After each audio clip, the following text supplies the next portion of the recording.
திருச்செந்தூர் முருகன் கோவில் உண்டியலை திறந்ததும் அங்குள்ள ஊழியர்களே வியந்து போகும் அளவிற்கு சம்பவம் ஒன்று அரங்கேறியுள்ளது. அடுத்தடுத்து காணிக்கை எண்ணிய போது உண்டியல் காட்டிக் கொடுத்த சம்பவம் பலரையும் வியப்பில் ஆழ்த்தியுள்ளது.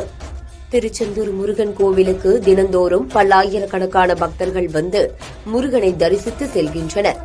இங்கு வெளிமாநிலம் மட்டுமின்றி வெளிநாடுகளில் இருந்தும் ஏராளமான பக்தர்கள் படையெடுத்து வருகின்றனர். குறிப்பாக முக்கிய திரை பிரபலங்கள் அடிக்கடி வந்து முருகனை தரிசித்து செல்கின்றனர். இப்படி கோவிலுக்கு வரும் பக்தர்கள் அங்குள்ள உண்டியலில் காணிக்கை செலுத்துவது வழக்கம். அவ்வாறு செலுத்தப்படும் உண்டியல் காணிக்கைகள் மாதம் 2 முறை எண்ணப்பட்டு வருகிறது. அந்த வகையில் நேற்று உண்டியல் எண்ணும் பணி கோவில் வளாகத்தில் உள்ள வசந்த மண்டபத்தில் நடந்தது. இதில் தங்கம் 1040 கிராமும், வெள்ளி 20,800 கிராமும், 1248 வெளிநாட்டு பணமும் பக்தர்கள் காணிக்கையாக செலுத்தியிருந்தனர். அது மட்டுமின்றி ஏராளமான வெள்ளி வேல்களும் கொட்டி கிடந்தன.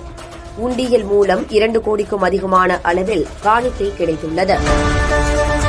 மாதந்தோறும் திருச்செந்தூர் உண்டியல் காணிக்கை எண்ணும் போது வெளிநாட்டு கரன்சிகள் தொடர்ந்து நாளுக்கு நாள் அதிகரித்துக் கொண்டே வருகிறது. இந்த வெளிநாட்டு கரன்சிகளை வைத்து பார்க்கும்போது முருகனை காண ஏராளமான வெளிநாட்டு பக்தர்கள் வந்து செல்வது தெரிய வந்துள்ளது. Download ShareChat.